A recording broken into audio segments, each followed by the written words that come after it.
दिसंबर 2009 में बाबा गुरमीत ने डेरे में शानदार पार्टी का आयोजन किया। रंगीन महफिल सजी। फिर डेरे में रह रहे भक्त विश्वास गुप्ता को बुलाया। कहा कि तुम्हारी पत्नी प्रियंका को आज से मैं अपनी धर्म बेटी स्वीकार करता हूँ और तुमको दामाद। गुरमीत जैसे जलवेदार बाबा का दामाद घोषित होने पर विश्वास फूले नहीं समाये। डेरे में बतौर जमाई राजा बड़ा ही सम्मान मिलने लगा, मगर बाबा गुरमीत राम रहीम की कुत्सित मंशा भांपने में विश्वास गुप्ता सफल नहीं हुए।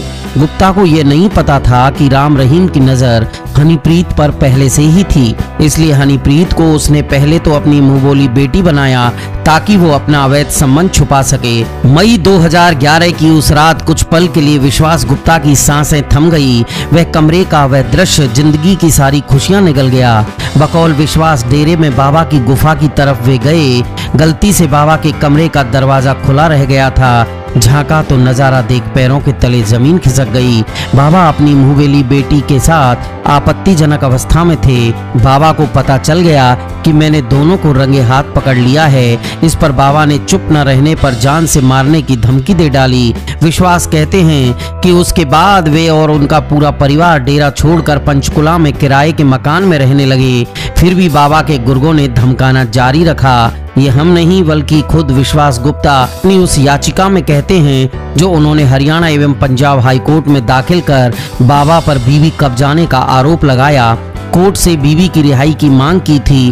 5 अक्टूबर 2011 को इंडिया टीवी ने इस पर तफसील से रिपोर्ट की। उस वक्त बाबा रहीम पर उनके मुंह बोले दामाद विश्वास गुप्ता के खुलासे ने हड़कंप मचा दिया था।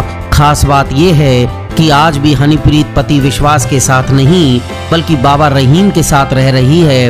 हनीप्रीत का असली नाम प्रियंका है। विश्वास गुप्ता रिपोर्ट में कहते हैं 14 फरवरी 1999 को फतेहाबाद की प्रियंका से खुद बाबा राम रहीम ने उनकी शादी कराई। पहले तो वे बाबा की कुत्सित मंशा नहीं भांप पाए, मगर जब पता चला तो उनकी जिंदगी उजड़ चुकी थी। इंडिया टीवी की उस रिपोर्ट में विश्वास गुप्ता कहते हैं कि अगर बाबा गुरमीत राम रहीम मेरी पत्नी हनीप्रीत को धर्म बेटी मानते हैं तो फिर दूर क्यों रखते हैं। जब होटलों में बाबा जाते हैं तो मुझे बगल वाले कमरे में भेज दिया जाता था, जबकि मेरी पत्नी रात में बाबा के साथ रहती थी। बाबा मुंह बोली बेटी को दामाद के साथ रहने से क्यों रोकते हैं। जब विश्वास गुप्ता ने पंजाब एवं हरियाणा हाई कोर्ट में मुकदमा ठोककर डेरा सच्चा सौदा प्रमुख के कब्जे से बीवी को मुक्त कराने की मांग की, जिस पर कोर्ट ने हरियाणा के डीजीपी को एक्शन का निर्देश दिया था।